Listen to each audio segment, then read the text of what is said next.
የኢትዮጵያ ትብብር ንቅናቄ በኢትዮጵያ ስለ ታጋዮች ህብረት፣ ስለ ሽግግር ሂደትና ስለ ሽግግር መንግስት በሚሉ ርዕሶች ስላዘጋጀው ዙም ጉባኤ የወጣ ማስታወቂያ። ዘርፈ ብዙ በሆኑ ችግሮች በተጠመደችው ውዲቱ ሀገራችን ኢትዮጵያ የሚታገሉ የታጠቁ ኃይሎች በመጀመሪያ በመሃላቸው ትግላቸውን እንዴት ማስተባበር አለባቸው? በጥቅሉ በሰላማዊና በትጥቅ ትግል የተሰማሩት ኃይሎች ከሰፊው ህዝብና ከሲቪክ ማህበራት ጋር በመተባበር ፍትሐዊና ዲሞክራሲያዊ ስርዓት ለመገንባት ሀገራችንን በጋራ እንዴት ማሻገር ይችላሉ? ይህን ለማሳካት ምን አይነት ተግዳሮቶች አሉ? እነዚህን መሰናክሎች ለመወጣትስ ምን መደረግ አለበት? የሚሉ ቁም ነገሮች በመጀመሪያው ውይይት ክፍል ይስተናገዳሉ። ከዛስ ሁሉም ባለድርሻዎች ማለትም ስቴክሆልደርስ በእውን ያካተተ የሽግግሩ ሂደትና የሽግግር መንግስት እንዴትና በማንስ ሊመሰረት ይችላል የሚለው ሁለተኛው ውይይት ርዕሳችን ይሆናል። ይህ በጥናትና በምርምር ላይ የተመሰረተ ታሪካዊ ዙም ውይይት እንዳያመልጣችሁ በአክብሮት ተጋብዛችኋል። ቀኑ እሁድ ፌብሩዋሪ 1 2026 ዓ.ም ከሰዓት በኋላ ከ2 ፒኤም እስከ 6 ፒኤም ኢስተርን ስታንዳርድ ታይም። የኢትዮጵያ ትብብር ንቅናቄ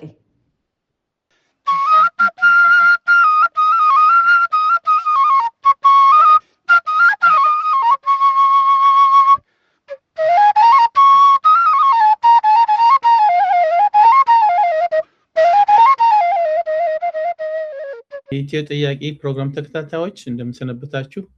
ዛሬ አቶ ፍጹም አለሙን ይዤ ቀርብ ያለው አቶ ፍጹም አለሙ በቨርጂኒያ እና በዲሲ በአካባቢው የታወቁ የህግ ጠበቃ ናቸው። በተጨማሪም የሀገር ጉዳይን በቅርበት በመከታተል ከዚህ በፊትም እንደዚሁ ጋብዘነው ቀርቦ ያለውን አስተያየት ሰጥቶናል። ጥያቄዎችን በማቅረብ አብረን እንድናያቸው ነው። እንግዲህ በተረፈ ሰብስክራይብ ያላደረጋችሁ ሰብስክራይብ በማድረግ ገንቢ አስተያየት በመስጠት የበኩላችሁን ተባበሩን። በቀጥታ ወደ አቶ ፍጹም ወስዳችኋለሁ። አመሰግናለሁ። ጤና ይስጥልኝ አቶ ፍጹም፣ እንኳን እንደገና ለመገናኘት አበቃን።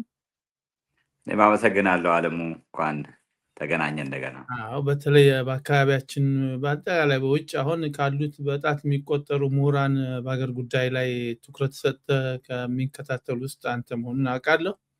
በግብዣን ተቀብለህ እንደገና መምጣት በጣም ነው የማመሰግነው። እስቲ ለመጀመሪያ ያህል አውቃለሁ የፋኖን ጉዳይ በቅርበት እንደምትከታተል፣ ፋኖ ከተጀመረ ጀምሮ አሁን ያለበት ደረጃ ሲደርስ ስታየው እንዴት ነው በአንተ በኩል ያየው? እንግዲህ በፍጥነት ደረጃ በሽምቅ ተዋጊዎች ታሪክ የሀገራችን የሌላውንም ዓለም ካየን በዚህ በአጭር ጊዜ ውስጥ ተመስርቶ እንደዚህ መንግስትን አንቀጥቅጦ በተለይ የክልሉን መንግስት ሸሽቶ ወደ አዲስ አበባ እንዲሄድ አድርጎ የህዝብንም አነቃቅቶ እዚህ ደረጃ በአጭር ጊዜ በመድረስ ጥቂት የሽምቅ ተዋጊ ድርጅቶች ቢቀድሙት ነው እንጂ በዓለም ላይ እንደዚህ አይነት በማድረግ ደረጃ በእርምጃ ደረጃ በፍጥነት ደረጃ ትልቅ ምርታ አሳይቷል። በሌላው አንጻር ደግሞ ካየነው እንግዲህ የአማራው ላይ ባለፉት 50 ዓመታት ከዛም በላይ የደረሰውን በደል ለመቅረፍ የሚደረገው እንቅስቃሴ ገና አልተጀመረም እና ገና ብዙ ነገር ይጠብቀዋል። ሌላው ከዚህ ጋር እንግዲህ አብሮ መናገር የሚቻለው አንድ ድርጅት እንግዲህ ይጀመራል፣ ይነሳል፣ ይንቀሳቀሳል። በዛ መሃል እንግዲህ በዚህ ጉዞ ላይ የሚንጠባጠቡ የተለያዩ ሰዎች አሉ። ተራ አባላት፣ መካከለኛ አባላት፣ አመራሮች እየተንጠባጠቡ እየጠራ ይሄዳል። አሁንም እዛ መንገድ ላይ ነው ያለው ብዬ ነው የምገምተው። ግን ዛሬ በስነ ልቦና ደረጃ የአማራውን በማነቃቃት አንገቱ ቀና እንዲል በማድረግ ጠላቶቹ መንግስትን የያዙ ጠላቶቹ እና ሌሎች ደግሞ እንደ ይሄንን እድል በመጠቀም እንደ ኦፖርቹኒስቲክ ቫይረስ ከእንደዚህ አይነት ህዝባዊ እንቅስቃሴ ጥቅም ለማግኘት የሚንቀሳቀሱ የሀገር ቤት ኃይላትን ሁለተኛ እንዲያስቡ አንገታቸውንም እንዲደፉ ያደረገ እንቅስቃሴ ነው። እንደማንኛውም ትግል ወጣ ገባ አለው። ግን አሁን ትልቁ እንቅፋት ሆኖበት የነበረው አንድ መሆን ነበረ። አሁን አንድ ሆኗል። ብዙ ስራዎች ገና አሉት። ማጥራት ያለበት ነገር አለ በድርጅቱ። የድርጅቱ ደጋፊዎች ሌሎችም ደግሞ ራሳቸውን ቆም ብለው እንዲያስቡ መሆን አለበት እና አሁን ባለበት ሁኔታ ግን ይሄ አንድነቱ ቀደም ብሎ ቢመጣ ጥሩ ነበረ። ግን ያው በሚሆን ጊዜ ሆኗል እና እስከዛሬ ከደረሰበት ፋኖ ከተነሳበት ጊዜ አንጻር ጀምሮ እስካሁን ከደረሰበት ደረጃ አንጻር ስታየው ፍጥነቱ የሚያስገርም ነው። እንግዲህ ደግሞ ወደፊት እናያለን እሴት እንደምንደርስ። ያ አቶ ፍጹም አሁን እዚህ ላይ አንተ ያነሳው ነገሮች ውስጥ ከዚህ በፊት ደጋግመህም የዚህ ግንባር መፈጠር ጉዳይ ጠቃሚነቱን አጉልተህ አሳይተሃል። አሁን ምን ልዩነት ይፈጥራል? አሁን ከዚህ በፊት የነበረውን ትግል አይተናል። አሁን ግንባር ከፈጠረ በኋላ ምንድን ነው የተለየ ነገር ይፈጽማል ተብለን የምንጠብቀው? እንግዲህ አሁን አየህ ግንባር ከፈጠረ በኋላ የዚህ ሰንሰለቱ አንድ ነው የሚሆነው። ጥርት ያለ አይዲዮሎጂ ይኖረዋል።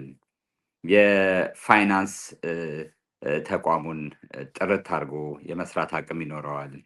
ሎጂስቲክሱን ጥርት አድርጎ የመስራት ይኖረዋል።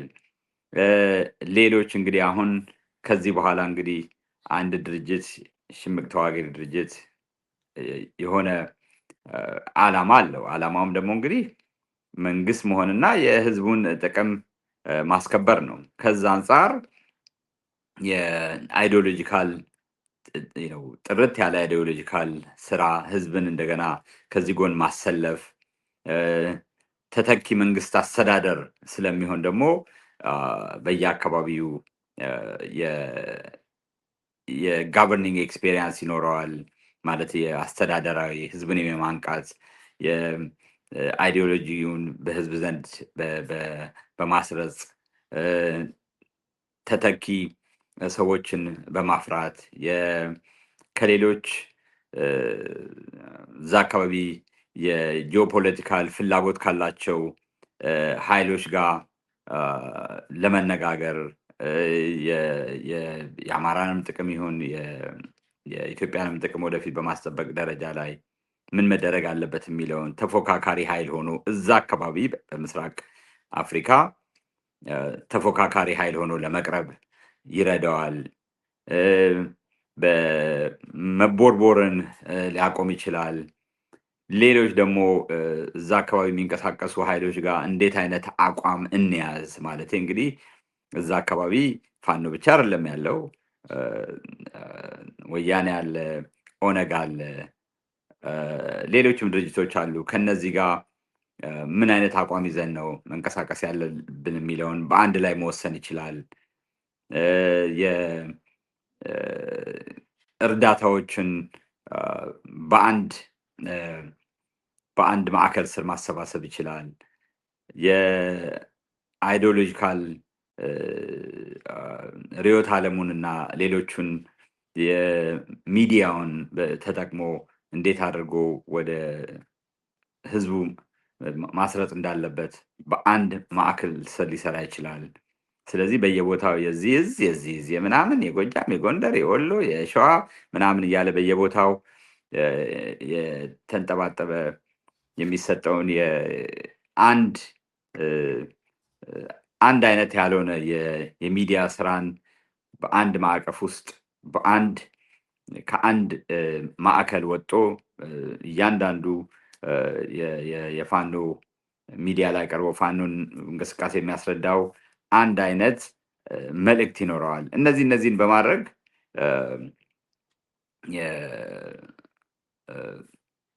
ድርጅቱን ወደፊት ሊያራምድ ይችላል ማለት ነው። አንድነቱ ለዚህ ነው በጣም በጣም ጠቃሚ የሆነው። ከተሰባበረ ከተንጠባጠበ ድርጅት ይልቅ አንድ መሆን እንደዚህ አይነት ስራ እንዲሰራ ይረዳል ማለት ነው። በጣም ጥሩ ነው። በዚህ ላይ በተለይ ደግሞ አሁን ብዙዎቹን እያስደነቀ ያለው የወታደራዊ አያያዛቸውና የትግል አካሄዳቸው ብዙውን ቦታ የሚያነጋግር ነው። በተለይ ባለው መንግስት ላይ በፍጹም ሊቆጣጠራቸው ሊቋቋማቸው የማይችል ሁኔታ ላይ ደርሷል ማለት የሚያስችል ነው። በየጊዜው የሚደረጉት ድጋፎች፣ እጅ የሚሰጠው የሚማረከው ያ ሁሉ አለ እና ይሄ በአጠቃላይ ስናይ አሁን በዚህ ወቅት የመንግስት ቁመናና የፋኖን ቁመና እንዴት ነው መገመት የምንችለው? የአብይ አህመድ መንግስት ያው ስልጣን ላይ ለመቆየት ብዙ ነገሮች ነው እያደረገ ያለው። የምናየው የምንሰማው ነገር ነው። ንጹሐንን በመግደል ህፃን ልጆችን ወደ ውትድርና በመመልመል የሀገሪቱን ያለ የሌለ ሀብት እየቆነጠረ ከተለያዩ ሀገራት ከተለያዩ የወንጀል ድርጅቶች የማይገዛው መሳሪያ የማይገዛው ጥይት የለም። በብላክ ማርኬት የሚሆን ከተለያየ ቦታ ብር ከሌለው ወርቅ፣ ወርቅ ከሌለው ቡና፣ እንዲህ ያለ የሀገሪቱን ማዕድናት የሀገሪቱን ሀብቶች ለዛ ነው እያባከነ ያለው። መሬትን በመሸጥ ምንም በመሸጥ ማለት ነው። እንደዛም ሆኖ ግን ፋኖን ሊቆጣጠር አልቻለም። ምክንያቱም የስነ ልቦና ጉዳይ ነው ማለት ነው። እና መንግስት ብዙ ነገር ሊያደርግ ይችላል። ንጹሐንን ይገላል፣ ቤተሰቦችን ያስፈራራል። አሁንም እስካሁንም እያደረገ ያለው ነገር ነው። ትምህርት ቤት ላይ ቦምብ ይጥላል፣ ቤተክርስቲያን ላይ፣ መስጊድ ላይ ይተኩሳል፣ ያፈርሳል። ግን ይሄ ህዝቡን ከፋኖ ለመለየት ለማጥላላት ህዝብና ፋኖን ለመለየት የሚያደርገው ጥረት ራሱ ላይ እንደ ቡመራንግ ራሱ ላይ እየወደቀበት ነው እና የማንኛውም እንደዚህ አይነት እንቅስቃሴ እምቢኝ ያለ እንቅስቃሴ በታንክ በለው በድሮን በለው ሊገታ አይችልም። ምክንያቱም ህዝብ በደል ከደረሰበት ያንን በደል አድሬስ ለማድረግ የሚያደርገው እንቅስቃሴ ቶፑ ላይ ነው አሁን ያለ ነው ማለት ነው። መጀመሪያ ሰላማዊ ሰልፍ ትወጣለህ፣ እንዲህ ትላለህ፣ ግን ሳይሆን ሲቀር እንግዲህ የመብት ማስከበሪያው የመጨረሻው ደረጃ ነፍጥ ማንሳት ነው። እንግዲህ ነፍጥ ያነሱ ወጣት ልጆች አሉ። የወጣቶቹ አይዲዮሎጂ ነው እንግዲህ እየገፋ ያለው። ብልጽግናን ተሸክመው ያሉት የቆየ አይዲዮሎጂ ነው ማለት ይቻላል ማለት ነው። እና በዚህ ደረጃ እንግዲህ ጊዜ ይፈጃል እንጂ የህዝብን ጥያቄ በድሮን እና በታንክ ልትመልሰው አይችልም። ልክ ነው። በዚህ ላይ በጣም የሚገርመው ነገር በወታደራዊ ትግሉ መሸነፉን ስላወቀ ወደ በውሸት ላይ እና በማስመሰል ላይ ያተኮረ ይመስላል። ለምሳሌ አንድ ወቅት የግድቡ ጉዳይ ነበር። ከዛ በኋላ የአሰብ ጉዳይ ተነሳ። ከዛ የወደብ ጉዳይ ወደ ሶማሌም ተሄደ። አሁን ደግሞ ሰሞኑን የብልጽግና ተከፋዮች ስለ ግድቡ እንደገና መመለስ ይፈልጋሉ። በአጠቃላይ ይሄ ሁሉ ነገር ሊያድነው ይችላል ወይስ ምን ለማለት ህዝቡ አይገባውም ብሎ ገምቶ ነው? እንዴት ነው የምታየው? የብልጽግና መንግስት ህዝብ ላይ ትልቅ ንቀት አለው። ምልህ በአንድ በኩል ስታየው ይሄ ሁሉ በደል እየደረሰበት ህዝቡ አለመነሳቱ ብልጽግና ህዝቡን እንዲንቅ አድርጎታል ማለት ነው። ግን የትም በተለይ በኢትዮጵያም ደረጃም ሆነ የትም ዓለም ላይ ጥቂት ደፋር፣ ቆራጥ፣ ጥርት ያለ አይዲዮሎጂ ያላቸው ሰዎች ናቸው። ይህንም አሁን እናንተ የምንኖርበትንም ሀገር እኮ ከብሪቲሽ ነፃ ያወጡት እነዛ ጥቂት የተባሉ በዚህ ሀገር ቋንቋ ፋውንዲንግ ፋዘርስ የተባሉ ሰዎች ናቸው። ጥቂቶች ናቸው እንጂ መላው ህዝቡ አይደለም ማለት ነው። ጥቂቶች ናቸው ህዝቡን ያስተባበሩት እንጂ የዛሬ 300 ዓመት እኮ አካባቢ ከብሪቲሽ መላቀቅ የለብንም፣ በብሪቲሽ የዘውዳዊ አገዛዝ ስር መሆን አለብን ብለው ከነ ጆርጅ ዋሽንግተን ጋር የሚዋጉ የብሪቲሽ ደጋፊዎች ነበሩ ማለት ግን ጥቂት ሰዎች ናቸው አንድን ክፉ የሆነ መንግስት ጥለው ህዝብን አስተባብረው ነፃ የሚያወጡት እና ስለዚህ አሁንም ጥቂቶች ተነስተዋል፣ እየበዙ ይሄዳሉ። የመንግስት ሁልጊዜ በተለይ እንደ አብይ አህመድ አይነት አማራ ጠል የሆነ ኢትዮጵያ ጠል የሆነ መንግስት እና በዙሪያ ያሉ ስብስቦች በውጭ ያሉ ረዳቶቹ ምንጊዜም መጣራቸው አይቀርም ማለት ነው እንደዚህ አይነት እንቅስቃሴን ለመምታት። ግን እንዳልኩ እምቢተኝነትን በደል ደረሰብኝ ብሎ የተነሳን ህዝብ በድሮንና በቂ ትጥቅና ስልጠና በሌለ ወታደር በተለይ ህፃን ልጆችን አሰልፈ ልትገታው አትችልም። የመንግስቱ ኃይለማርያም መንግስት በኃይለ ሥላሴ ጊዜ፣ በመንግስቱ ጊዜ አገር ውስጥ ምስራቅ አውሮፓ፣ ምዕራብ አውሮፓ፣ ህንድ፣ አሜሪካ የሰለጠኑ ወታደሮች፣ አመራሮች፣ መስመር መኮንኖች፣ ከፍተኛ መኮንኖች የነበሩት መንግስት እንኳን ህዝባዊ እምቢተኝነትን ሊያሸንፍ አልቻለም። ስለዚህ የአብይ መንግስት ከነዛ የሚለይበት ምክንያት የለም።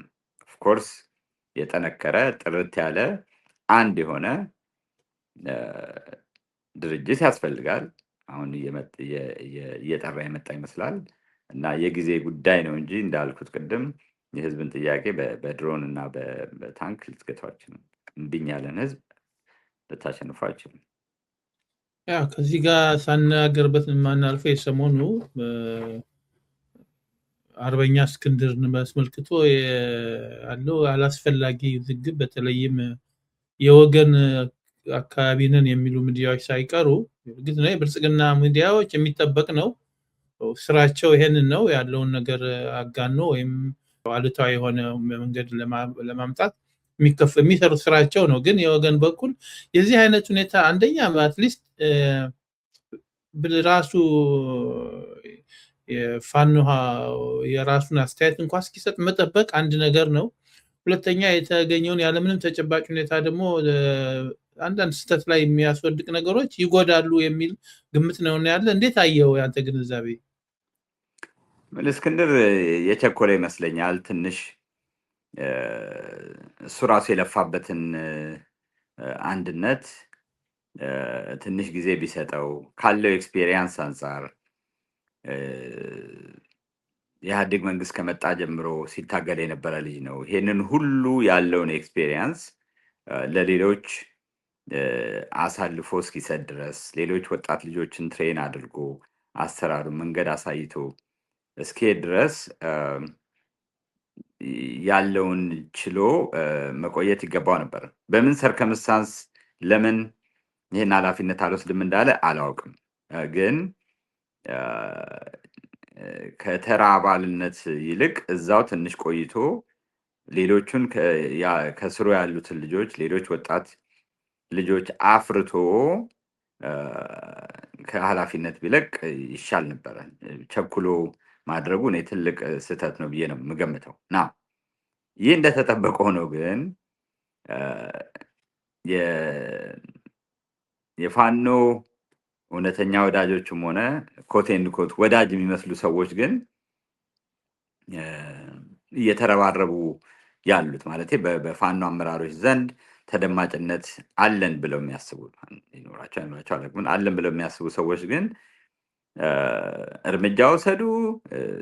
ይሄ ነገር የእርሳስ ትግል ሳይሆን የጥይት ትግል ነው፣ እንዲያርጉ ብለው የፋኖ ያላሰበውን የሚያሳስቡ ራሳቸውን ኢንፍሉዌንሻል ነን ብለው የሚያስቡ ሰዎች የሚያደርጉት እንቅስቃሴን ስታይ ያሳዝናል። ልክ ይሄን እስክንድር ይሄን ሲያደርግ ከሁለት ዓመት ጀምሮ እስክንድር ላይ ቂም የነበራቸው ጥላቻ የነበራቸው እስክንድር እዚህ ሊደርሺፕ ውስጥ እንዲገባ የማይፈልጉ ሰዎች እንደገና ያንን የድሮ ጥይታቸውን መዘው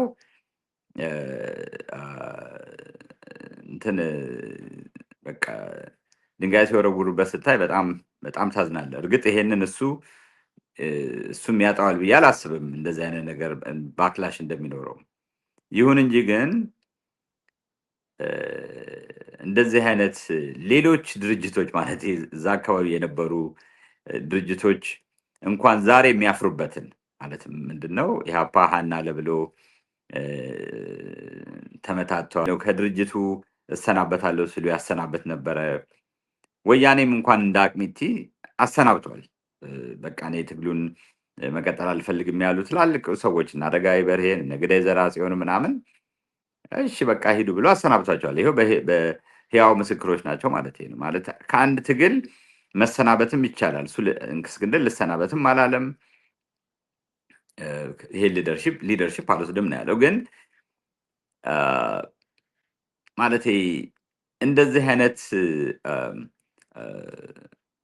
ድንጋይ መወራወር ዛሬ የፋኖ አንድነት ጸድቆ ፊርማው ሳይደርቅ ገና እልል ተብሎ ሳያልቅ እንደዚህ አይነት የኮቴን ኮቴ ፋኖ ወዳጅ ነን የሚሉ ሰዎች ወይም ኢንፍሉዌንሻል ነን የሚሉ ሰዎች ስትሰማ እነዚህ ሰዎች ከምር ፋኖን ለመርዳት ነው እያሰቡ ያሉት ወይንስ ሌላ አጀንዳ አላቸው? ፋኖን ለማፍረስ እችን ደግሞ ምክንያት ተጠቅመው ከምር ሎያሊቲያቸው ከፋኖ ጋር ነው ወይንስ የሌሎች ድርጅቶችንም ወይንም አገሮችን አጀንዳ ነው እያራመዱ ያለውን የሚል ጥያቄ ሁሉ እንድጠይቅ ያደርጋል ማለት ነው። እና በጣም አንፎርቹኔት የሆነ ሳምንት ነው የሆነው። ግን አይ ቲንክ ከዚህ ማዕበልም ፋኖ በርቅሶ የሚወጣ ይመስለኛል። እስክንድርም ወይ ውሳኔውን ሪኮንሲደር ያደርጋል ወይ ከእንደዚህ አይነት ወደፊት ስህተት ራሱን ያርማል ብዬ ነው የማስበው። ያ ትክክል ነው። ወደፊትም አንዳንድ ተመሳሳይ ነገር ሲፈጠር ገንቢ የሆነ አስተያየት መስጠት ይጠቅማል፣ ለድርጅቱም ለሁሉም ቢሆን። ግን ወዲያውኑ አንድ ነገር ተፈጠረ ብሎ ያለምንም መረጃ ቅድሚያ ድርጅቱን ሳያነጋግሩ በስሜት ተነሳስቶ ግን እንዳልከው ትልቅ ስህተት ነው። ወደፊት የሚታረም ይሆናል ብዬ ተስፋ አደርጋለሁ። ሌላው እንግዲህ በአጠቃላይ አሁን ካልከዋ ተያይዞ ፋኖ እዚህ ደረጃ ደርሷል፣ እንቅስቃሴው እያደረገ ነው። አብይም ደግሞ የሚችለውን ያህል ለማጥፋት ወደኋላ አይልም። የደጋፊዎች አጠቃላይ ባንተ አስተያየት ምን ቢሆን ነው ደጋፊው ሮሉ ምን ይሁን ትላለህ? የሚናው የደጋፊ ልባዊ ደጋፊዎች እንግዲህ የልባዊ ደጋፊዎች ሚና ፋኖ ስራውን እንዲሰራ መተው ነው ማለት ነው። ገባ?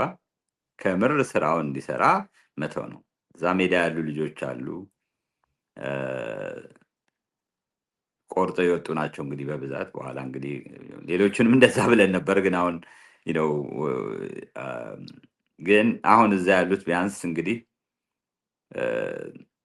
ይሄንን የአማራው ላይ ባለፉት 50 ምናምን ዓመታት የደረሰውን ነገር ቆጭቷቸው መብት ለማስከበር የወጡ ናቸው። ስለዚህ ደጋፊዎቹ እዛ ያሉ ሰዎች ስራቸውን እንዲሰሩ መተው፣ በእነሱ በኩል ይሄን እኔን አድርጉልን ሲባል ያንን መርዳት የመብት ትግል ስለሆነ ያን የመብት ትግል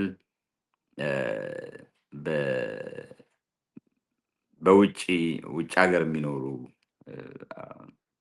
ደጋፊዎቹ እውነተኛ ደጋፊዎቹ ያንን በትክክል ለመላው ዓለም ማስረዳት፣ በተለይ ደግሞ ኢትዮጵያ አሁን ያለችበት የጂኦፖለቲካል ሁኔታ ወሳኝ ስለሆነ ይሄን የጂኦፖለቲካል ጉዳይ እዛ አካባቢ ትልቅ የጂኦፖለቲካል ሚና ተጫዋቾች ሀገሮችን የፋኖን እንቅስቃሴ በማስተርጎም በማስረዳት የሚደርሰውን ሰብአዊ መብት ገፈፋ የአብይ አህመድ የሚያደርገውን ጭፍጨፋ በማጋለጥ ሊረዱ ይችላሉ ማለት ነው። ከዛ ውጭ ያለው ግን ፋኖም ራሱ የራሱን አቋም እዛው ማጎልበት ይኖርበታል። ትልቁ ችግር እየተፈጠረ ያለው ቁሳቁስና ብር ስብሰባ ላይ ነው። ይሄንን ለመጠቀም አፋቸውን ከፍተው የተቀመጡ ኦፖርቹኒቲ እየጠበቁ ያሉ ሰዎች አሉ። ያ እንዳይሆን እንደዚህ አይነቱን እንቅስቃሴ መግታት የሚያስፈልገው ይመስለኛል። ምክንያቱም እንደ ሸማኔ መቃያ ነው የሚመላለሰው ማለት ነው። እኔ ብር ሰበስብላችኋለሁ ይልና ብሩን ይዞ ይጠፋል። እኔ ነኝ የተወከልኩት ብሎ እዚህ ፋኖን ይከፋፍላል። እከሌ እንዲህ ነው እከሌ እንዲህ ነው እያለ ወሬ ያመላልሳል። ስለዚህ ከእንደዚህ አይነት ነገር ፋኖ ራሱን እንዲጠብቅ ውጪ በተለይ ውጪ ያለው ደጋፊው ምን ሊያደርግለት እንደሚችል ሊሚት ማድረግ አለበት ብዬ ነው የማስበው ማለት ነው። እና ትልቁ ችግርም የነበረው የፋኖን እንቅስቃሴ የከፋፈለ ካለው አንደኛው ፋክተር የቁሳቁስና የገንዘብ ስብሰባ ላይ ነው እና ያንን ለጊዜው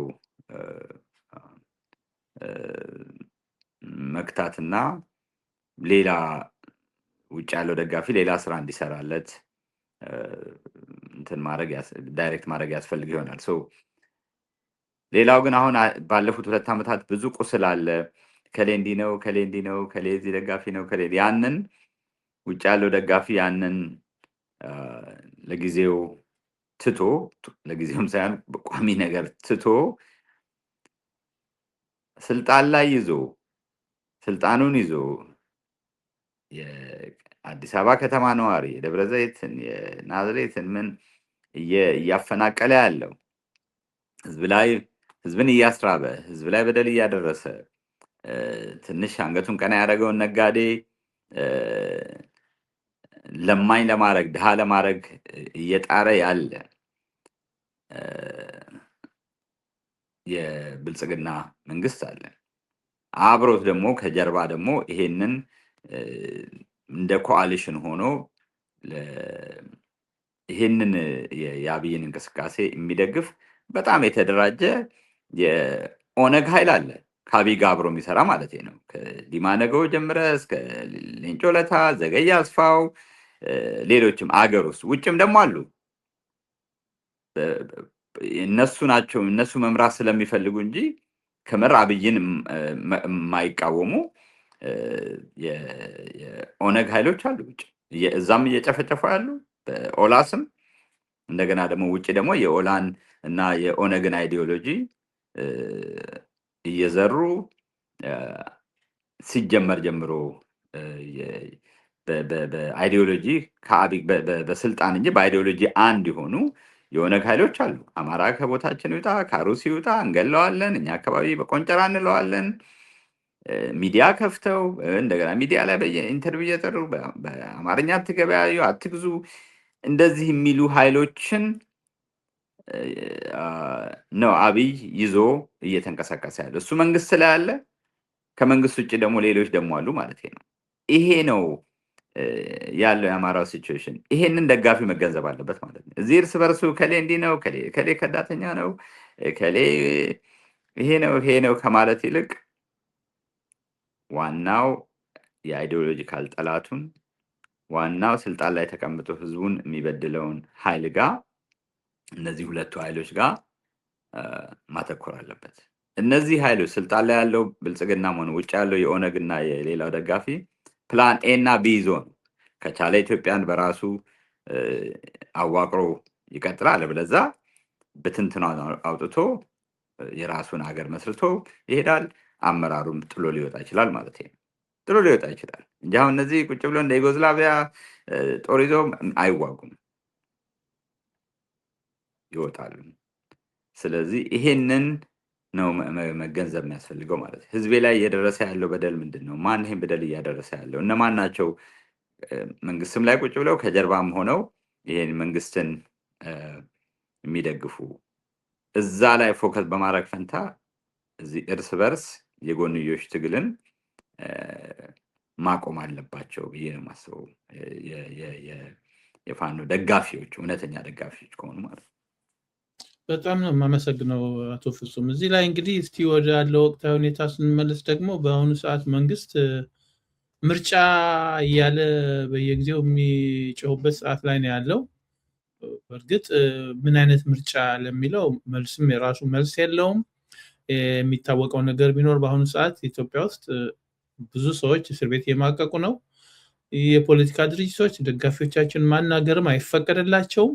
አጠቃላይ እንዲሁ መናገር ያልተፈቀደለት ሰው ህዝብ ደግሞ ድምፅ ስጥ ለምን እንደሚባልም አይታወቅም። አሁን ከቅርብ ጊዜ ወዲህ እንደ አዲስ ነገር ይዞት የመጣው የዲጂታል ፎርም አምጥተን በቃ የተሻሻለ የሰለጠነ አካሄድ ልንሄድ ነው በሚል ስበብ ያንን እንደ ትልቅ እድገትና ግኝት አድርገው ሲያወሩ ይሰማል። በሌላ በኩል ግን እንዳውም ከዚህ በፊት ከነበረው አፈና የበለጠ ያለውን የምርጫ ሂደት መቆጣጠር የሚያስችለው የተፈጠረው የተባለው ዲጂታል አፕሊኬሽን እንኳ ከየት መጣ፣ ማን ሰራው፣ እንዴት ሰራ፣ ምን እንዲፈጽም ነው፣ ምርጫው እንዴት አድርጎ ነው ፕሮሰስ የሚያደርገው፣ መልስ የለም። ለዚህ ማንም ነፃ የሆነ ባለሙያ ሆነ የተቃዋሚ ድርጅቶች ያንን የማየት የማወቅ የመርመር እድሉ ቀርቶ መናገር የማይችልበት ሁኔታ አለ እና የዚህ አይነት ሁኔታ እንዴት ነው በምርጫ ሂደት ውስጥ የሚታየው? ለመሆኑ ምርጫ አሁን ኢትዮጵያ ላለችበት ሁኔታ አስፈላጊና ችግርን የሚፈታ ነው ወይ? ችግርን አይፈታም። ዋናው ኢትዮጵያ አሁን እዚህ ላለችበት ደረጃ የዳረጋት እንደኔ ሁለት ነገር ነው። አንደኛ ይሄ 30 ዓመት የሞላው ህገ መንግስቱን ወይም ሶኮል ህገ መንግስታዊ ስርዓት። ሁለተኛ እንግዲህ ብልጽግና የሚባለው ፓርቲ ነው ማለት ነው። ይሄ ፓርቲ ስልጣን ከያዘ ጀምሮ ህዝብን መጨፍጨፍ እንጂ ለህዝብ ይሄ ነው ብሎ ያደረገው ነገር የለም። የአባይን የተጀመረውን የ3 ዓመት ነው 2 ዓመት የቀረውን የህዳሴ ግድብን ከማጠናቀቅ ውጭ ማለት ነው። አሁን ባለው ሁኔታ እነሱ ክልል ብለው ከሰየሙት ቦታ ብንጀምር ትግራይ ክልል ውስጥ መቀሌን ብቻ የሚቆጣጠር መንግስት እንጂ የትግራይ ክልል የኢትዮጵያ መንግስት አካል ነው ብለው መናገርም አይቻልም። በጀትም በቅጡ አይደርስበት፣ እንኳን በጀት ነዳጅም በቅጡ አይደርሰውም። ህዝብ ራብ ላይ ነው ያለው፣ ችግር ላይ ነው ያለው። አማራ ክልል በየቀኑ በቦምብ የሚጨፈጨፍ ሰዎች የዕለት ጉርሳቸውን መስራት ያልቻሉበት፣ ማረስ የሚቸገሩበት፣ ማጨድ የሚቸገሩበት፣ መዝራት የሚቸገሩበት ክፍለ ሀገር ነው። ኦሮሚያ ብሎ የከለለው ሀገር ውስጥ ዋና ዋና ክፍለ ሀገሮች በድሮ ካየ ነው ህዝብ እየተጨፈጨፈ ነው። ወይ መንግስት ይጨፈጭፋል ወይ ኦላ የሚባለው ልጅ ይጨፈጭፋል። ከአዲስ አበባ 30 ኪሎ ሜትር 40 ኪሎ ሜትር በነፃ ማትመላለስበት ዋና ዋና መንገዶችን፣ አውራ ጎዳናዎችን፣ ሃይዌዎችን የማትቆጣጠርበት እና ተሳፋሪዎች በአውቶቡስ የሚሄዱ የጭነት መኪና ሹፌሮች የሚታፈኑበት፣ የሚገደሉበት፣ ህፃናት፣ ልጆች፣ ሴቶች፣ አረጋውያን የሚገደሉበት፣ የሚታፈኑበት፣ ቤተ እምነቶች የሚቃጠሉበት ቦታ ነው። ከዋና ከተማ 50-60 ኪሎ ሜትር ማለት ነው። አሩሲ በለው፣ ወለጋ በለው፣ ሀረር በለው፣ በክፍለ ሀገር ደረጃ እንደዚህ አይነት ሲኦል የሆነ ቦታ ነው ያለው። የአዲስ አበባን ነዋሪ ወደ 20-30% አፈናቅለ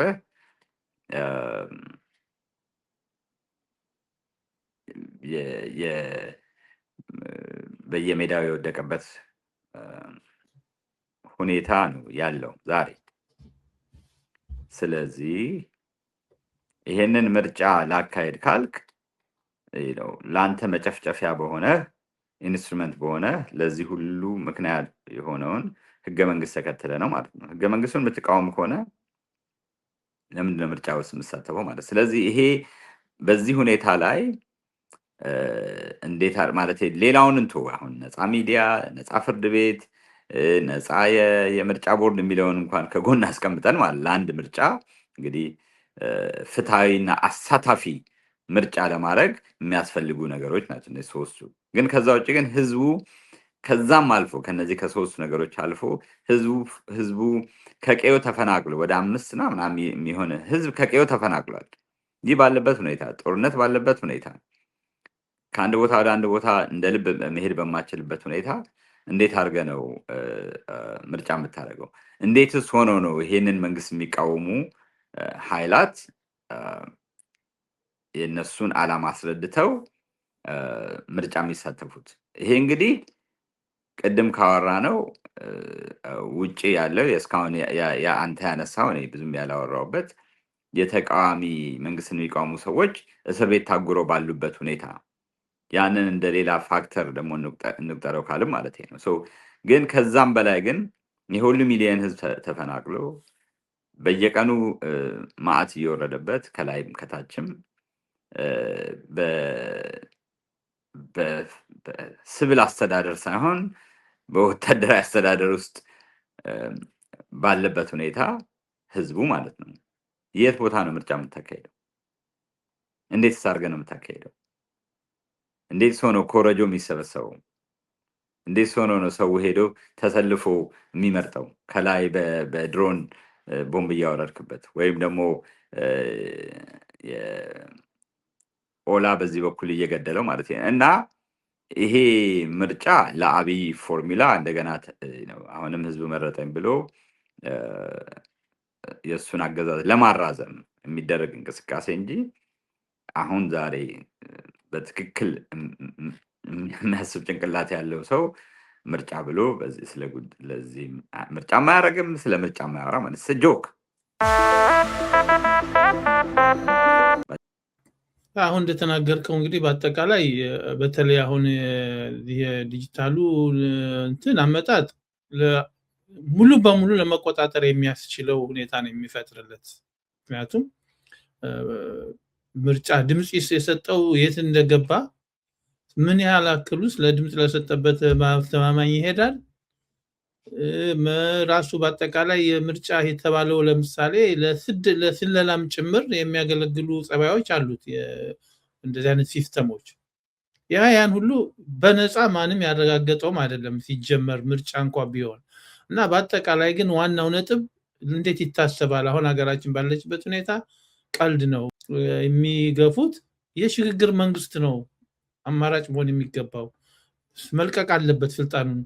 ኢትዮጵያውያን ተሰባስበው ባመኑበት መንገድ መክረው ያሉት የጋራ የተለያየ ሀገሪቱ ጉዳይ ላይ ያገባናል የሚሉ ኃይሎች ሁሉ የተሰባሰቡበት የሚበጅ ያ ሁኔታ ካልሆነ ከዛ በመለስ ያለው ሁሉ የአብይን መንግስት እንደ ቀጥል ብሎ እንደ ማጽደቅ ነው ብሎ የሚያዩ ያሉና ይሄን የሽግግር መንግስትን አማራጭ ማየት እንዴት ታየዋለህ? እኔ የሽግግር መንግስት ብለው የሚገፉ ሰዎች ሌላ አልተርናቲቭ አይዲያ ስላላቸው የሽግግር መንግስትን የሚገፉ ሰዎች እየተገፉ ያሉት ፋኖ ከተነሳበት ዓላማ አንጻር ሌላ መስተጋብር ሌላ ፕላን ስላላቸው አሁን የዛሬ 10 ዓመት ስለ ሽግግር መንግስት ማስበው እና ዛሬ ስለ ሽግግር መንግስት ማስበው አንድ አይነት አይደለም። ዛሬ የሽግግር መንግስትን የሚገፉት ሰዎች ጎራ ልቀላቀል አልፈልግም። የአብይ አህመድ መንግስት ለኢትዮጵያ እንደማይበጃት ታልሞ የተፈታ ነው የብልጽግና መንግስት።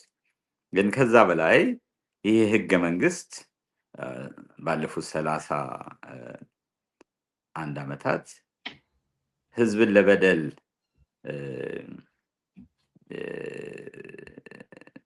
እንዲጋለጥ ያደረገ ላይሰንስ ስለሆነ ያ ህገ መንግስታዊ ስርዓቱ ህገ መንግስቱም ተቀዶ መጣል አለበት ብዬ ነው የማስበው። እነዚህ ሁለቱ ነገሮች ውጭ ግን ስለ ሽግግር መንግስት ምናምን የሚባለውን እኔ ከዛሬ ሽግግር መንግስትን የሚገፉ ሰዎች ለነሱ ሀሳብ ማበደር አልፈልግም እና ፋኖ የራሱን እንቅስቃሴ አድርጎ የህዝቡን በደል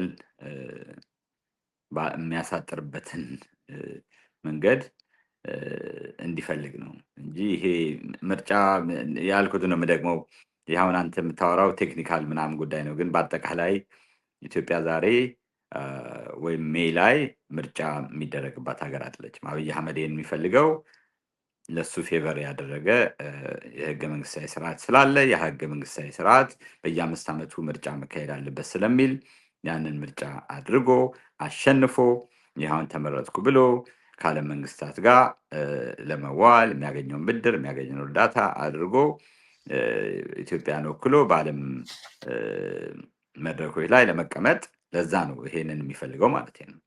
አይ አንተ እኮ አልተመረጥክም ያልተመረጥ ሰውን እንዳይሉት ነው እንጂ በትክክል ለሚያስብ ሰው ይሄ ሁሉ ነገር ማአት እየወረደ ኢትዮጵያ ውስጥ ቅድም የዘረዘርናቸው ነገሮች እያሉ ምርጫ የሚያደርግ እብድ ብቻ ነው ወይንም ሌላ ዓላማ ያለው ሰው። ስለዚህ አብይ እብድ አይደለም፣ ግን ሌላ ዓላማ አለው፣ የሚያደርገውን ያውቃል። ያ ነው። ለዛ ታሞ መምታት አያስፈልግም ነው። ከዛ ውጪ ህዝቡ ነፍጥ አንስቷል። በተለይ አማራው ህዝብ ነፍጥ አንስቶ እየታገለ ነው። የዛን አውትከም ማየት ነው እንጂ ሽግግር መንግስት እና የሚባለው ነገር እኔ መግባት አልፈልግም። አሁን ባልከው ላይ አሁን አንደኛ አይ ቲንክ እንደገና ብታየው ነው። ምክንያቱም አብይ ደጋፊ የሆኑ ሳይሆን ለረጅም ጊዜ ለነጻ ለኢትዮጵያ ሁኔታ የሚደክሙ የሚታገሉ አማራጭ ፍለጋ ላይ የነበሩ በቅንነት ያመጡት ሐሳብ እንደሆነ አውቃለሁ። ይሄኛው ያ እነዚህ ሌላም አጀንዳ ምንም ያላቸውም አይደሉም። በቅርበት እኔም የጠየኳቸው የማውቃቸው ስላሉ ከዛ ላይ እንግዲህ በተለይ አሁን እንደታወቀው ፋኖ ያሸንፋል ተብሎ ይታመንበታል። እንትን ግን በሚሄድ አሁን ኢትዮጵያ ውስጥ ላለው ሁኔታ በተጨባጭ ሁኔታ ደግሞ ስናይ የተለያዩ የኢትዮጵያ አካሎች ክፍሎች አሉ። ፋኖች ራሳቸው ደጋግመው የተናገሩት እኛ አብይን አውርደን ስልጣን ለመጨበጥ ሳይሆን ከወገኖቻችን ጋር ሆነን የምንመክርበት የሚበጀንን መንግስት ለማምጣት ለሀገራችን ብለው ደጋግመው አስረድተዋል። ያ ማለት ከሌሎች ኢትዮጵያውያን ጋር ሆኖ የሽግግር መንግስት በሚል በሌላ መልኩ የሽግግር መንግስት ነው የሁሉንም የኢትዮጵያውያን አካላት ሀሳብ የሚወስድ በምክክር የሚሆን እንጂ ከዛ የተለየ አይደለም ተብሎ ነው ብዙ ጊዜ የተለያዩ ከፋኖ ጀምሮ ሌሎችም የሚጠቅሱትና መጥፎነቱ ምንድነው? ይሄ ካልሆነ በምን አይነት መንገድ ነው ሰላማዊ ሽግግሩ ከአብይ በኋላ ሌሎች ሁሉንም ኢትዮጵያውያን የሚያክል በዘር በሃይማኖት አሁን የነካካውን ክፍል ሁሉ አስወግዶ ህገ መንግስቱን ለመቀየር የሚያስችል ምን አይነት ሂደት ነው አለ ብለህ የምትጠብቀው? ማንኛውም እንግዲህ አንድ እንደዚህ አይነት ሽምቅ ውጊያ አድርጎ የሚያሸንፍ ኃይል በኋላ አሸንፎ ሲመጣ ምን እንደሚያደርግ አናውቅም ማለት ነው። ዛሬ ግን የሽግግር መንግስት ብለህ የትልቅ አምብሬላ ውስጥ ከገባ ከነ ጃዋር መሐመድ ጋር ነው የሽግግር መንግስት የምትመሰርተው ከነ ልደቱ ጋር ነው የሽግግር መንግስት መሰርተው የሚለውን መታሰብ አለበት። ግን ለዚህ ነው አሁን ዛሬ ወያኔ 1991 አሸንፎ ሲገባ አጋሮቹን ይዞ ገብቶ ነው ዛሬ እዚህ የደረሰው ማለት ነው። እነሱ ክራፍት ያደረጉት ህገ መንግስት ነው ዛሬ 31 ዓመት ሙሉ እንግዲህ ኢትዮጵያ ህዝብ ጫና ላይ የወደቀው። አንተ መጀመሪያ ራስን ታጠናክራለህ፣ ኃይልን ታጠናክራለህ። ከዛ በለስ ቀንቶ ካሸነፍክ የዛኔ እንግዲህ ለአንተ የሚበጅሁን አጋሮች ትፈልጋለህ። የሚበጅህን ስላሸነፍክ የሚበጅህን ሩል ትጽፋለህ። የዛኔ የምናየው ይሆናል ማለት ነው። ዛሬ ግን ኦፍኮርስ ማንኛውም የእንቅስቃሴ ኢንድ የሚያደርገው የመንግስትን ስልጣን በመያዝ ነው። መንግስትን ስልጣን ካልያዝክ ለምንድን ነው የምትታገለው ማለት ነው? የህዝብህን ሮሮ ሰምተህ ሜዳ ወጥተህ ታግለህ ስታሸንፍ እንኳን እንደዚህ ደምህን አፍስሰህ ቀርቶ በካምፔን አድርገህ ካሸነፍክ በዛ ባሸነፍከው ፕላትፎርም መሰረት ነው የምትገዛው፣ ገቨርን የምታደርገው በፕላትፎርም መሰረት ነው ህግ የምታወጣው ማለት ነው። ስለዚህ ዛሬ ገና የአንድነት መስርተህ እየታገልክ ይሄ ትግል መቋጫው የት እንዳይሆን ሳታቅ እንደዚህ አይነት ፖለሚክ ውስጥ ገብተህ እንደዚህ አይነት የአገላለጽ እስረኛ ሆነ በዛ መንቀሳቀስ አያስፈልግህም ማለት ነው። የመጀመሪያው ፎከስ መሆን አለበት የህዝብህን ችግር አሊቤት ማድረግ ነው። ከዛ አንጻር ነው የምትንቀሳቀሰው። ከዛ በኋላ እንግዲህ በለስ ቀንቶ እንጦጦ ከደረስክ ወይም እዛ መንገድ ላይ ከሆንክ ከየትኛው ያንተን የታገልክለትን ዓላማ በተመለከተ አጋር ይሆነኛል የሚለውን እንትን የዛኔ ነው ማየት እንጂ ዛሬ የሽግግር መንግስት ብለህ ሌሎች ቅድም እንዳልኩት ፕላን ኤ እና ፕላን ቢ ካላቸው ኃይሎች ጋር በሽግግር መንግስት ስም አብረህ እዛ ውስጥ መሳተፍና ማብኳት የሽግግር መንግስት ማኮ ስብሐት ነጋም ይፈልጋል፣ ሌሎችም ይፈልጋሉ። ከነሱ ጋር ነው አብረህ እንግዲህ እንትን የምትለው። ስለዚህ እንደዛ አይነት እስር ቤት ውስጥ መግባት አያስፈልግም። አት ዘ ኤንድ ኦፍ ዘ ዴይ ስታሸንፍ ያንተ የኃይል አስተላለፍ ይወስነዋል። ከነማን ጋር ፋኖ ብቻውን ኢትዮጵያን ሊገዛ አይችልም። የማይታሰብ ነገር ነው። ግን የዛኔ ያንተ እዛ ድረስ መግፋት ማሸነፍ ሌላ ኃይል ካንተ ኃይል ጋር ሊጣጣም ካንተ ኃይል ጋር አብረው ጋቨርን ልታደርግ የምትችል ኃይል ሊመጣ ይችላል ማለት ነው። ስለዚህ አሁን መጀመሪያ ፎከስ ማድረግ ያለብህ የህዝብህን ችግር አሊቤት ማድረግ ላይ ነው እንጂ ወደዚህ ሄደህ ታጥፈህ እንደገና እንደዚህ አይነት ነገር ውስጥ ይሄንን የሚያደርጉ ያርጉ፣ ይሰብሰቡ በየአዳራሹ ምን ይበሉ። ግን ዛሬ ግን የፋኖ ፎከስ መሆን ያለበት እዛ ላይ መሆን የለበትም። የራሱን ኃይል ማደራጀት የህዝቡን ችግር አሊቤት ማድረግ ላይ ነው ብዬ ነው የማስበው። አይ ቲንክ ጥሩ እንትን ነው አስተሳሰብ ነው። ግን ስቲል ግን የሽግግር መንግስቱን ጽንሰ ሀሳብ እዚህ ላይ በትክክል እኔ እንደማየው ከሆነ ልግባ ያለውን ሁሉ የሚያስገባ አይደለም። እነ ስብሐት ነጋ ወንጀለኛ ነው፣ በወንጀለኝነቱ ይጠየቃል። እነ አብይ ወንጀለኞች ናቸው። እነሱ ሽግግር መንግስት ስለተባለ እነዚህ ሁሉ ያመጣሉ ማለት አይደለም። ሽግግር መንግስት ማለት እንደኔ እስከሚገባኝ ኢትዮጵያን ይመለከተናል ያሉ ኢትዮጵያውያን ግድ ጦር ሜዳ የገቡ ብቻ መሆን የለባቸውም። የሽግግር መንግስት ይመሰረት የሀገር ሽማግሌዎች ሊመጡ ይችላሉ። የተለያየ ህብረተሰብ ተጽዕኖ ፈጣሪዎች ሊኖሩ ይችላሉ። በአጠቃላይ እዚህ ነው ፋኖዎችም ደጋግመው ይሄን ነገር ያሳወቁት። የደቡብ አፍሪካ ሁኔታ ብንመለከት የሽግግር መንግስትን የፈጠሩት መጀመሪያ ስልጣን ጋርተው ነው የሄዱት። ያውም እነሱ ከገዢው መደብ ጋር ግን የነሱ መደብ የኛ ያለው ኤጁኬሽን ጸረ ኢትዮጵያ ኃይል በመሆኑ የዚህን አይነት ኃይል የግድ የሽግግር መንግስት ነው ተብለ ልታመጣው አትችልም። ግን ዋናው ነገር ግን የሽግግር መንግስት ያለ ሁሉ ልዩ አጀንዳ እንዳለው ሌላ የሚለው ስህተት ይመስለኛል በዛ አይነት አለማየት። ምክንያቱም በቅንነት ለሀገሪቱ የሚበጅ ከሰላ ካለው ችግሩ የሚያወጣት ነው ብለው ብዙ የሚያምኑ ብዙ የሰሩ እንዳሉ ታውቆ ያንን በተቻለ መጠን በሌላ ትርጉም ላለማየት መሞከርና መብት ነው። የሽግግር መንግስት አዛላቂ አይደለም። ፋኖ ትግሉን ፈጽሞ ከወጣ በኋላ ከዛ በኋላ ይታሰብባት ማለት ትችላለህ። ግን ያንን ያሰቡትን ኢትዮጵያውያን ግን ሌላ ሁለተኛ አጀንዳ አላቸው፣ ሁለተኛ ሀሳብ እንዳላቸው የሚለው ያው ድሮ እንትን ይከተናል አዙሪት ውስጥ የኔን ሀሳብ ያልተቀበለ እኔን ያልደገፈ ችግር ውስጥ ይገባል የሚለው ተጠንቅቀን እንዳለ የተለየ ሀሳብ እንዳለ ተቀብሎ የመጓዝ ሁኔታ እየተለመደ ቢሄድ ጥሩ ይመስለኛል። ግን እኔ የምለው ምንድነው ጊዜው አሁን አይደለም ማለቴ ቅድም እንዳልኩ ፋኖ መላው ኢትዮጵያን ይግዛ መግዛት አቋም ኖሮ አይደለም እያልኩ ያለሁት። ግን ዛሬ የፕራዮሪቲ 1 2 3 ብሎ መሄድ ያለበት ይመስለኛል ፋኖ። ከዛ አንጻር ዛሬ ይሄ የእሱ ፕራዮሪቲ መሆን የለበትም። ምክንያቱም በኋላ እየጠራ በሚሄድበት ጊዜ የኃይል አስተላለፉን አይቶ የራሱን ጥንካሬ አይቶ ሌሎች ሀሳቦቻቸውን ሞርደው ነው ወይ የሚመጡት እኔ ከታገልኩለት አንጻር 50 ዓመት ሙሉ በደል የደረሰበትን ህዝብ አንጻር ይሄን የደረሰበትን ህዝብ ችግር እንዴት አድርጌ ነው የምፈታው? ይሄን በምፈታ ጊዜ ከነማን ጋር ነው አብሬ የኢትዮጵያን ጋቨርን የማደርገው የሚለውን ነገር እንትን ለማለት ጊዜው አሁን አይደለም። ምክንያቱም ዛሬ አሁን የዚህ አጀንዳ ተቀባይ ከሆነ የዚህ ትብብር ውስጥ ከገባ ከማያስፈልጉ ኃይሎች ጋር ሊተባበር ነው ማለት ነው። ግን ጊዜው በሄደ ቁጥር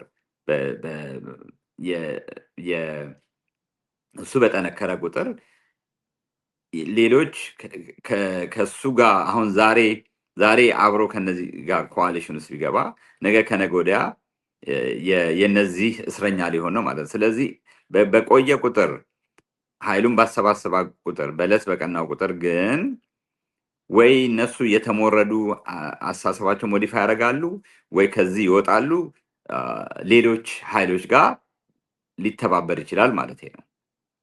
ስለዚህ አሁን ዛሬ ግን ይሄንን እያቀነቀኑ ካሉ ኃይሎች ጋር ግን የዚሁ አቀንቃይ መሆን የለበትም። አሁን ለሱ ጊዜው አይደለም። አሁን ለፋኖ መሆን ያለበት ራሱን አጠናክሮ ትግሉን መቀጠልና ከዛ በኋላ የኃይሉ በሚጎለበትበት ጊዜ የሰው ኃይል በሚያስተባበርበት ጊዜ የአይዲዮሎጂካል እና የርዕዮተ ዓለማዊ ነው እንትን የአርቲኩሌት አድርጎ በሚሄድበት ጊዜ ከባድ ኃይል ይሆናል። እንኳን ኢትዮጵያ ውስጥ መላው አፍሪካ ቀን ማለት ነው። የዛኔ ስለዚህ ሊያስብ ይችላል። አሁን ግን ዛሬ ከነዚህ ኃይሎች ጋር እንኳን እንደዚህ አይነት ውስጥ መግባት አንድ ኮንፈረንስ ሩም ውስጥ መቀመጥ ወንጀለኞችም ያሉበት ስብስብ ነው ይሄንን እየገፋ ያለው ማለት ነው። ማለቴ ዛሬ እዚህ አማራው እዚህ እንዲደርስ ካደረጉ ኃይሎች ጋር እንዴት አድርገ ነው እነዛ ሰዎች በትክክል አሁን ቅድም አነሳ የደቡብ አፍሪካ ማለት ነው። እዛ እኮ ትሩዝ ኤንድ ሪኮንሲሊዬሽን ነበር እኮ ማለት ምንድነው? በቃ ያንን በደል ያደረሱ ሰዎች አሁን እንዲህ አድርገናል የትኛው ስብስብ ነው? ስብሃት ነጋ ነው እንደዛ ሲል የሰማው? ጃዋር መሐመድ ነው? ሌሎቹ ነው?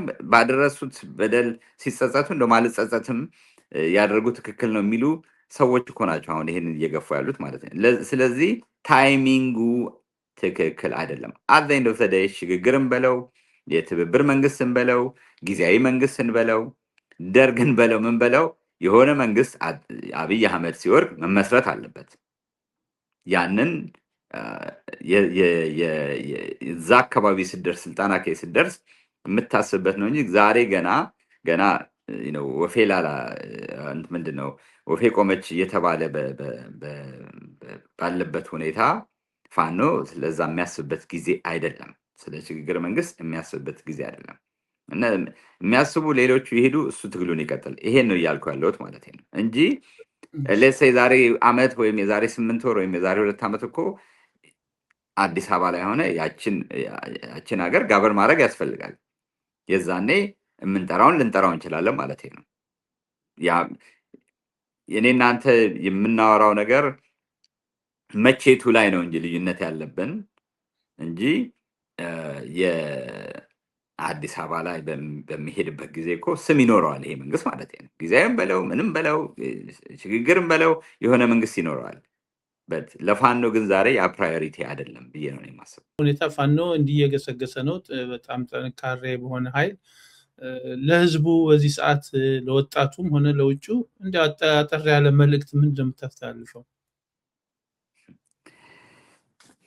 እኛ እኮ አሁን ትላልቅ ሰዎች ነን እና እኛን የሚያዳምጥ ወጣት አለው ነው የምልህ።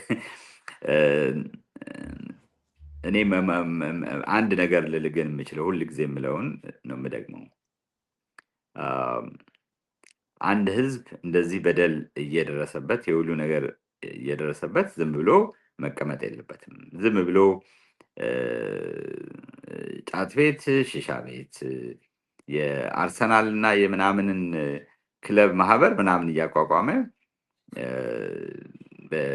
በዛ ጊዜውን ማሳለፍ የለበትም። እያንዳንዱ ለራሱ መብት መቆም አለበት። ከሌላ ገና ከእንትን መጥተው ነፃ ያወጣኛል ብሎ። ስለዚህ ሁሉም ሰራተኛውም ለራሱ መብት፣ የከተማ ነዋሪውም ታክስ ሲበዛበት ምን ሲበዛበት ኑሮ ሲወደድበት ዝም ብሎ መቀመጥ የለበትም። ፋኖ ነው ምናምን እየጠበቀ ማለት ነው።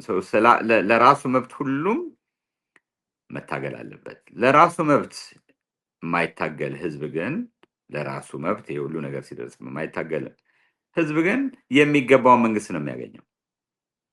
ስለዚህ ጥቂቶች ላዩ ላይ ሲጨፍሩበት ይከርማሉ ማለት ነው። ይሄን ገብቶት እነዛን እስኪጥል ድረስ ይጫወትበታል እና ለራሱ መብት የማይቆም ህዝብ ሁሌም የጥቂት ጨቋኞች መጫወቻ ነው የሚሆነው እና ሁሉም ለራሱ መብት መታገል አለበት። ለራሱ መብት የማይታገል ህዝብ ግን የሚገባውን መንግስት ነው የሚያገኘው። ይሄ ነው ማለት የምችለው። አቶ ፍጹም በእውነቱ በአጭር ጊዜ ካለ የስራ መጣበብ ፍቃደኝነትን ሰጥተኝ ለዚህ ቃለ ምልልስ በመገኘት በጣም አመሰግናለሁ። በሌላም ፕሮግራም እንደዚሁ ተገናኝተን እንደዚሁ ግልጽ የሆነ ውይይት እናደርጋለን። እስከዛው በጣም አመሰግናለሁ። እኔም አመሰግናለሁ። እንነጋገራለን ከእንትኑ በኋላ። እሺ መልካም። ኦኬ የኢትዮጵያ ፕሮግራም ተከታታዮች እስካሁን ያደረግነውን ግልጽ ውይይት ያዳምጣችኋል። እንግዲህ በእናንተም የተሰማችሁን ገንቢ አስተያየት በመስጠት ሰብስክራይብ ያላደረጋችሁም ሰብስክራይብ በማድረግ የበኩላችሁን ተባበሩን። በሌላ ፕሮግራም እስከምንገናኝ ደህና ሁኑልን።